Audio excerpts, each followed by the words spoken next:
Bantam Doubleday Dell Audio Publishing presents The Warrior's Path by Louis L'Amour. Author's Note. The Shawmut, where Diana takes refuge, was of course a part of what is now known as Boston. The Reverend Blackstone, sometimes written Blackstone, but in the one signature I have seen it is Blackstone, was much as he appears here. The same is true of Samuel Maverick, who was helping to establish a family that has contributed much to our history, to say nothing of having added a word to our Western vocabulary. Contrary to general opinion, slave raids from Africa to the coasts of Europe were not uncommon. The raid on the village of Baltimore, a town in West Cork, Ireland, took place in 1631. More than 100 people were carried away into slavery. The warrior's path led with many branches and offshoots from the far south to the towns of the Iroquois and even farther north. The Iroquois used it to attack the Cherokees, Creeks, and so on, and vice versa. The route was also used by traders and other travelers, as it was undoubtedly the best, following the contours of the land through areas in which there were water, fuel, and game. Chapter 1. What I hoped for was a fat bear, and what I came up with was a skinny Indian. It was lonely on the mountain, and I had been watching the sun crest the peaks with light. There was some mist lying in the valleys, and all around me the rhododendrons were in bloom, covering the flanks of the Blue Ridge and the mountains nearby. Seated among them, their petals falling across my shoulders and into my hair, I watched the path below. It was an old path, old before the coming of the Cherokees, old before the Shawnees hunted these hills, as old as the first men on these mountains. All through the afternoon there had been no sound but the twittering of birds, but I knew something was coming up the trail yonder, for I'd seen birds fly up from time to time, marking its progress along the path, which was visible only at intervals. What I wanted was a fat bear, for we were needful of grease, and my ribs were showing. When a body lives off the country round, fat is the hardest thing to come by. Fresh meat was no problem, but it was lean, mighty lean. An Indian was the last thing I was wishful of seeing. We had good friends among them, but when a body becomes friendly with one nation, he naturally becomes an enemy of their enemies, whether he is wishful for it or not.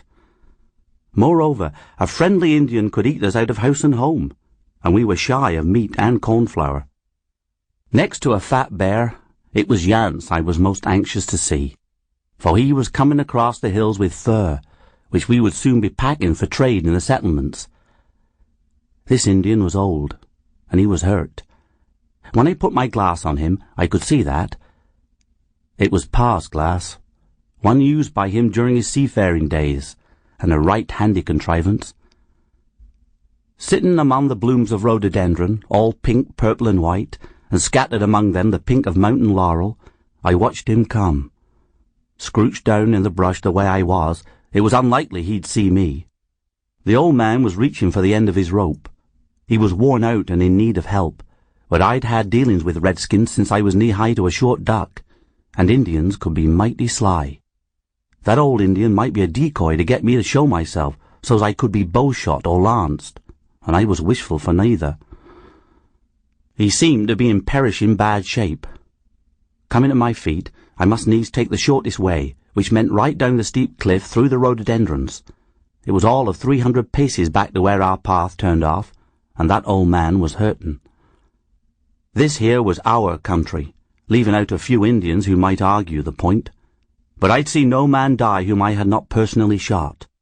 He was still a-coming when I slid into the trail before him, but he was weaving a mighty weird path, and was ready to drop in his tracks. I was close enough to catch him. He wasn't only worn down from travel, he was gunshot. Getting an arm around him to keep him from falling, I took time to slip his knife from its sheath for safety's sake. Then I walked him to where I could lead him through the brush to our cabin. We'd built, Yance and I, well back in a niche among the rocks, with a cliff overhanging from above. We had a fine field of fire on 3 sides in case of attack, which happened whenever a passing war party took the notion. This was the place we built after the Senecas killed Pa and Tom Watkins in the mountains above Crab Orchard. When I put that Indian down on the bed, he just naturally passed out. Putting water on to boil, I unlaced the top of his hunting shirt and found he'd been shot through the top of the shoulder with a musket ball. The ball was still there, pressed against the skin at the back of his shoulder. Taking my hunting knife, I slit the skin and oozed it out. The wound was several days old, but wasn't in bad shape. Sakim often commented on the fact that wounds in high country did not fester as often as they did in crowded cities. Sakim had come to America with Pa, but he had been a physician and surgeon in Central Asia, a descendant of a long line of scholars from the great age of medicine. Pa had met him after Pa was kidnapped aboard Nick Bartle's ship, where Sakim was also a sailor. He'd come aboard Bartle's pirate craft by shipwreck or capture, and when Pa made his escape, Sakim was one of the two who chose to leave with him. When we were youngsters at our small settlement on Shootin' Creek, he had been our teacher. A noted scholar among his own people, his education far surpassed any available in Europe at the time. He taught us much of the sciences and of history, but also of sickness and the treating of wounds. But for all his teaching, I was wishing him with us now. The old man opened his eyes while I bathed his wound. "You are Sackett." "I am. I come Penny." The only Penny I knew was Yance's wife, whose name had been Temperance Penny when he took her to be wed. She was back on Shootin' Creek, waiting our return. "Miss Penny, say me come Sackett. Much trouble. Carrie gone." Carrie? That would be Temp's baby sister of whom I'd heard her speak. Gone? Gone where? "Pequots take him. Bad Indian. All much afraid of Pequot." Right now I was beginning to regret this old Indian. Had it not been for him, I'd have been shagging it down the Cherokee path to find old Yance, who was behind time in his coming. There was always the chance that he'd rounded up too many Indians. Of course it took a few to be too many for Yance, and I had mercy for anybody who cornered him. I'd done it a couple of times when we were youngsters and was lucky to get away with my hair. Yance was bull-strong, bear-tough, and he could fight like a cornered catamount. Yance was casual about most things, but Pa had pressed it upon us to be prompt. It was a rule amongst us to be where we were supposed to be, and no nonsense about it. We knew it was often the difference between life and death. "Miss Penny, say you come. Much bad Indian. Take 2 girls." Taking up my musket, I moved to the door, standing where I could watch the path to our clearing. If Yance came running and was hard-pressed, I might take down at least one of them. I mind the time he came to the door with a big she-bear about 2 jumps behind him. It was a nip-and-tuck thing getting him in the door and keeping the bear out, and, just having freshly mopped the floor, I was almost minded to shut the door and let them fight it out. "All we want is the hide and the tallow," I advised him later, "not the whole bear. Did you ever tote a fresh-killed bear or even a bear hide and its tallow over 3 ridges in a boiling hot sun?" I figured to let him bring it right to the doorstep.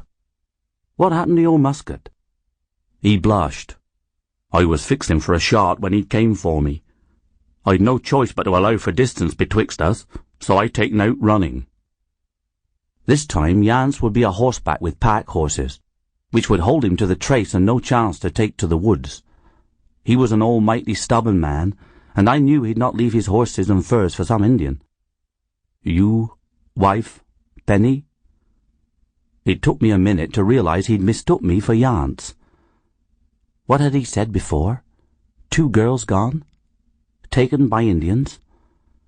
He'd come a far piece if he'd come from Cape Ann or the nearby country, and those girls were long gone now.